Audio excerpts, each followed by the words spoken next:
and welcome to Delicious and Nutritious. My name is Chef Jerry Levine, and I'm joined by Marcia Richards, registered dietitian from Beth Israel Deaconess Hospital in Plymouth. A special thanks goes out to PAC TV and the Center for Active Living for helping us bring this show to all of you. And now we will discuss what we're going to do today. And we are doing leftover Thanksgiving turkey green salad. Now, why leftover?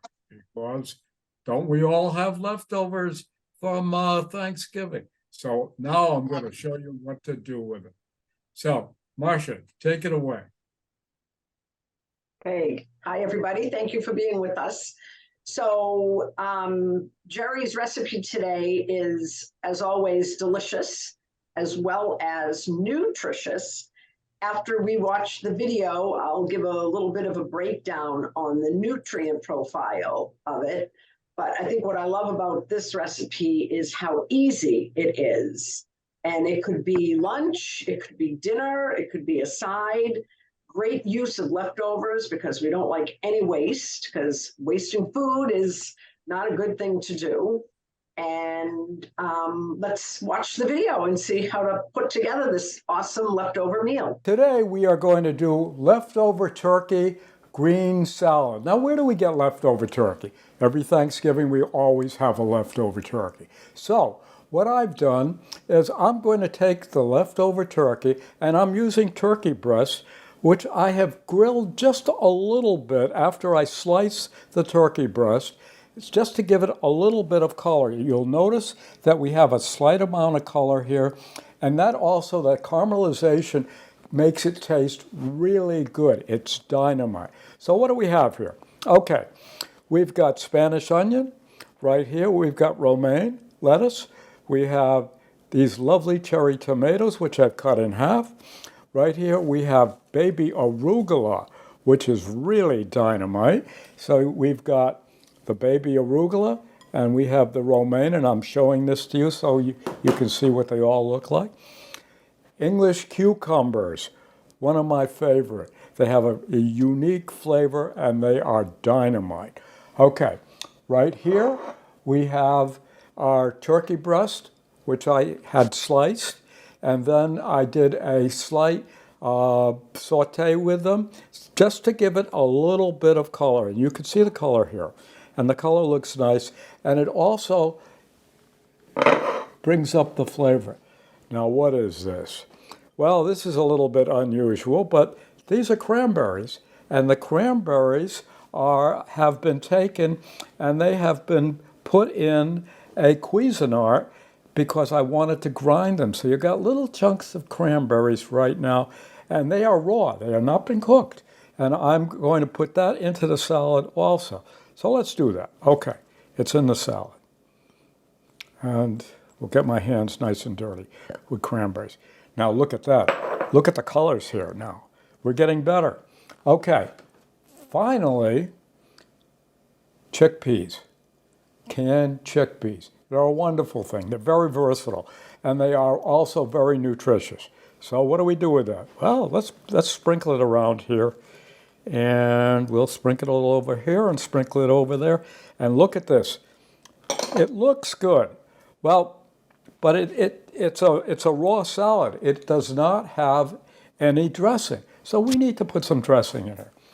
We'll take my dressing container, which happens to be a jelly jar. So I save these little guys, and of course it doesn't smell like anything, but because I have not put anything in it. Now, olive oil, we're going to use 2 parts. That's 1. And we're heading for the second one right now. This is a nice cooking olive oil that I tend to like. And one of my favorite vinegars, balsamic. The vinegars that I tend to use most of all are either balsamic, from Italian balsamic, or rice vinegar, rice wine vinegar. I like the flavor, I like the mouthfeel, so we're going to shoot some of this stuff in here. And we're going to toss it in there like that. We need a little bit more. So, and there we go. Now, what else do we need? Kosher salt. So we'll toss in about a teaspoon. Fresh ground black pepper.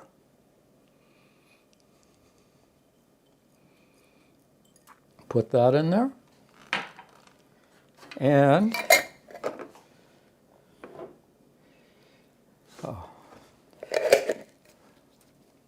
now we mix it. And I like to emulsify it. Now, the question is could I put an emulsifier in here? I certainly could.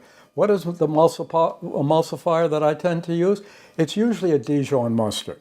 But I really didn't feel like doing that today because I wanted it to, as it is here. Oh, that's dynamite. So we're going to put it around here like this. Going to save a little just for finishing, and then we're going to mix. And we're going to mix some more.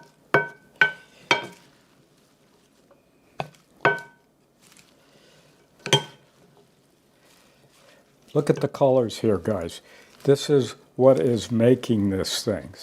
The reds, the different shades of green, the whiteness or the light tan of the chickpeas. And see how it's spreading, and we're getting a really nice dose of the vinaigrette on here, so it looks kind of good. And we're just going to mix it just a wee bit more, and then we're going to plate it. And we are going to enjoy this. And it's really good to be able to reuse your turkey leftovers. And one of my favorite part of the turkey actually is the drumstick. And I'm a dark meat type person, so I really like that. But we're going to just finish it with a tiny bit more on the top. And we're going to put this guy away. Okay. Okay, I have just added the turkey, our leftover turkey, of course, and now I am in the process of mixing it. Look at the colors that we have here. They're magnificent, and you know the turkey looks good, and I guarantee that this is going to be something that you will totally enjoy because I'm looking forward to enjoying it myself in a little while. And that is our turkey in with our green salad, and we have it there, and we plate it, and it's nice. And look at how it plated. It plated lovely. You've got your turkey. Cranberries do for this because there's going to be a slight amount of tartness, but this is going to be dynamite. That is our leftover Thanksgiving turkey green salad. Now, of course, it's not just green. There's reds in there. And then the chickpeas have got a kind of yellowness to it. And there's a variety of different greens. So it's beautiful. It smells good. It looks good. And boy, does it have a good nutritional profile. So let's talk to my nutritional profile expert, Marcia, and she's going to tell us why this thing is so good for you. Yes, I am. So I'm going to bring, I'm going to do share. So this is the recipe that Jerry made, and it's very easy to see the ingredients were pretty simple. Lettuce. I love that there's two types of leafy green. Leafy greens are getting a lot of great attention and good research about how well they support our immune system and our brain. So adding leafy greens wherever you can is a great idea. So the romaine and the baby arugula, the cucumber, the onion, the cranberries all provide some great antioxidants, which support good cell health. And I talk about this a lot, that we're made up of trillions of cells, and we need to keep all of those cells healthy. So this recipe, one serving, and I'm figuring I went on the heavy side in a sense, that would make that salad would probably serve 6 people pretty easy, Jerry, and there'd be good sized servings too. Yes, I would agree. And one of the really nice things about it is that if you look at the amount of salt that happens to be there, it's minimal.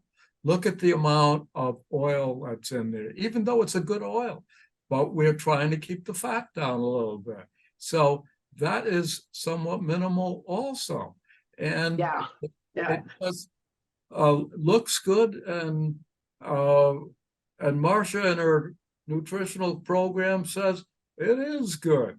So It is. So one of you just mentioned the sodium. So quite often when you buy a bottle dressing or get a salad out, there's added preservatives, and the sodium content does come up quite high. In this particular salad, you'd be at about 155 milligrams, which is considered very low. And it is because it's all good, fresh products, and making that salad dressing yourself. Simple, 2 pots oil, 1 pot vinegar. You could add a little oregano, a little basil, any of those things. You're able to get a nice dressing without a lot of added sodium because it's not being preserved in a bottle. The vitamin C, I know this is kind of small here. The other thing I love about this is there's no added sugars. And quite often, purchased salad dressings and salads tend to have 3 or 4 grams of added sugar that we don't always need. And again, that sugar is added quite often as a preservative. The iron and the potassium in this, 2 important minerals, is also quite high because of the turkey. Turkey itself is a great lean protein to include in your usual eating pattern. It's high in protein but low in fat. And that's even for the dark meat. There's not a huge difference in fat content between the white and the dark. Where you're going to see more fat is if you eat that skin. So I wouldn't worry so much about white versus dark. If you're concerned about fat intake, what I would focus on is maybe don't do the skin if you wanted to keep the fat a little bit lower. Turkey's also really high in B vitamins. Many of them, niacin, thiamine, riboflavin, B12, and B vitamins are really good for your nervous system, good for your brain. Vitamins and minerals as a whole help your body work. So it's always great to have foods that are rich in them.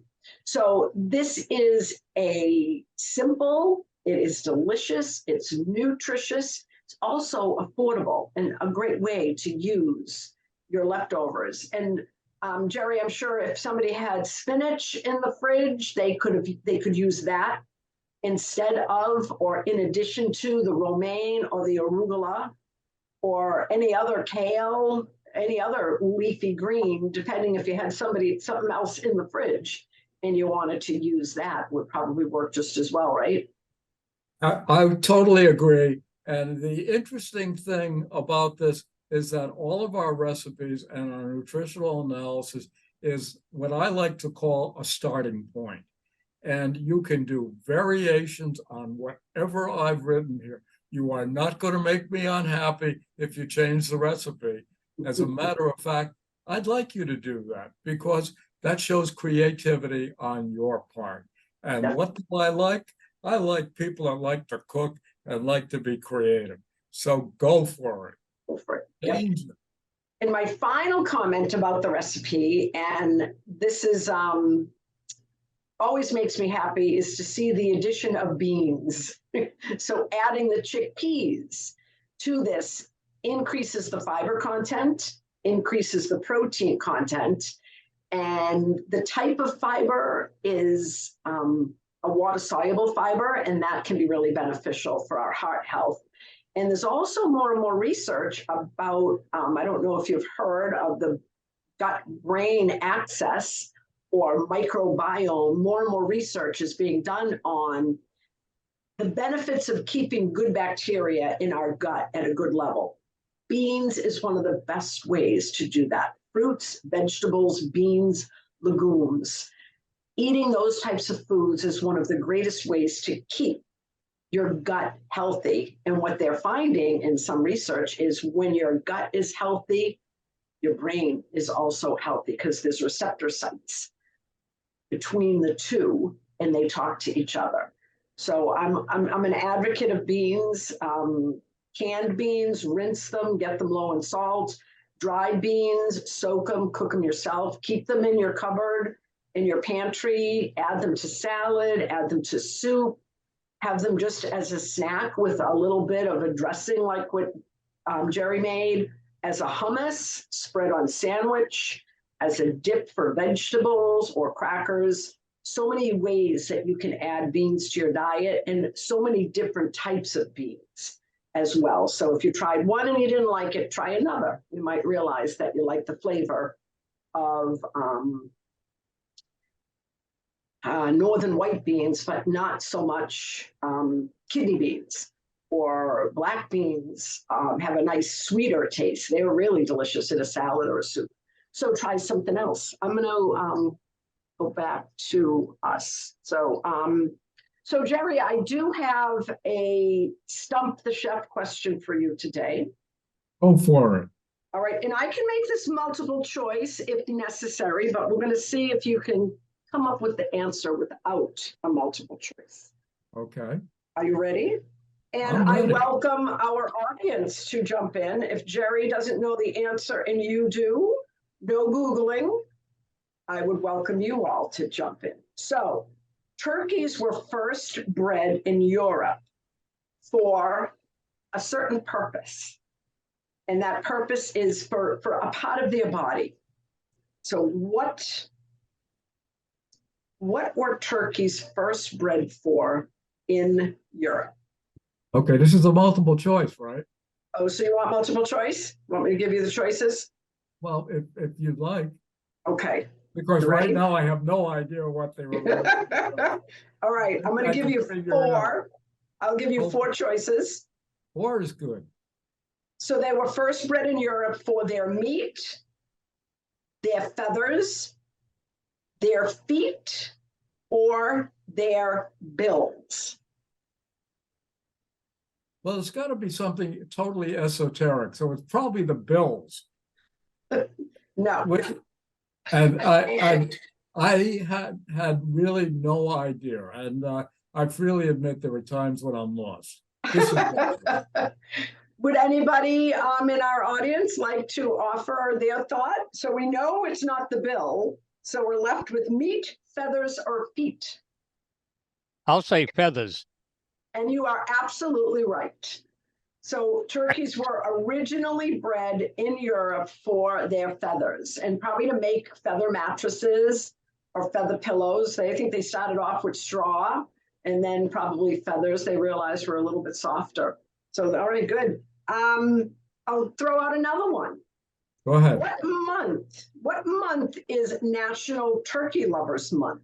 And it is not November, believe it or not. But there is a National Turkey Lovers Month. Wait, are you coming up with questions? I was very busy this morning. I'm going to freely admit I don't know. It's June. Oh, I would have said January. Yeah, I don't know why it's June. I honestly don't know why it is June, but I thought they were kind of fun. So excellent. Questions from anybody? Please ask questions. I have a couple. Go ahead, Marilyn. I always have a couple. Love that. Jerry, when you use olive oil on your salad, yes. Do you use extra virgin olive oil on a salad or just regular olive oil and why? Okay, I only use extra virgin olive oil whenever I do anything with olive oil. And I'll tell you why. Is that extra virgin olive oil is olive oil that you just press. And as you press it, the oil comes out of it. Now, olive oil, which is not extra virgin, has been generally extracted with some kind of chemical of some sort. Therefore, I don't particularly want to use that. And the reason being is that they're not going to tell you what chemical is in the container. And I happen to like the flavor profile of extra virgin olive oil. One other thing is that flavor and taste. Olive oil is wherever it's produced and the soil that it happens to have the trees growing in, it changes the flavor. Some of it is a little more peppery, some of it is a little less peppery, some has a tiny bit of sweetness to it. And so what I would suggest and what I have done is I have a cooking olive oil that happens to come out of California. And if I really want to use a very good, expensive olive oil, I got a little bottle of this stuff and I can put it on my dress, use it as part of my dressing. Okay, Thank Marilyn, you. another question? My only other question is, why did you not use tomatoes? Was that just, No, actually, there were tomatoes. There were cherry tomatoes that oh, were. I didn't see that. Okay, sorry. And I happen to like the cherry tomatoes. They have a little bit of sweetness to them, and they've got a nice texture. And I always cut them in half because I like a little bit of the juice coming out of it, and it adds something to the salad. Sounds Please good. ask Thank me a you. question. Maybe I might get it right. Excellent questions. I always like how your recipes, like the salads or a casserole, you have everything in bite-sized pieces. It just makes it easier to eat. That, you know, everything can be on the fork. You get all of those flavors all at once. It's something I've started to do more in my own cooking, is cutting things in smaller sizes. Well, and the reason I do that is because on the fork you get a variety of things on there instead of just one piece of lettuce. Okay. Yeah.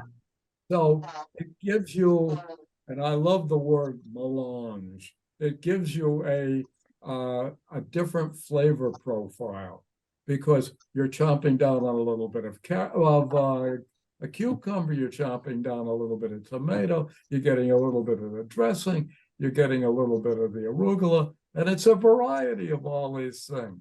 Mhm. It's really good. So other questions? Madeline? Okay, I've got one. Okay. You said you grilled the turkey breast and you also mentioned sauteed it. Did you not? Did you say that? I wasn't clear. Okay, let me clarify that.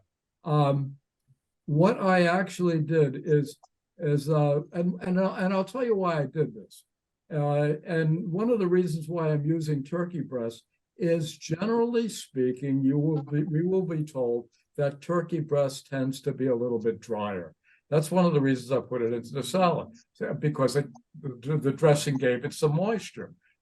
Fine. Now, what did I do? Did I grill it or did I saute it?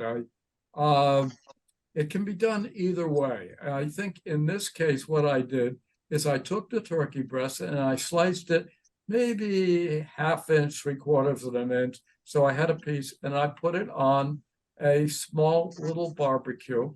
And so I grilled it. But I didn't add any salt. I didn't add anything to it. And then I took it and I cut it into, let's say, ½ inch, 3/4 inch cubes. So now I've got a little bit of the flavor from the grilling on it. And but I didn't add any salt, didn't add any pepper. Now, Where's the salt coming from? It's coming from the dressing that we made. Yeah. So believe it or not, we are at the end of our time, which it goes by too fast. Jerry and I, as always, appreciate that you're here with us. We would like to thank all of you because without you, Delicious and Nutritious wouldn't happen. Would also like to thank PAC TV, Plymouth Center for Active Living, and Beth Israel Deaconess Hospital in Plymouth. We hope you'll all try making this recipe, and we wish you all a happy and a healthy day.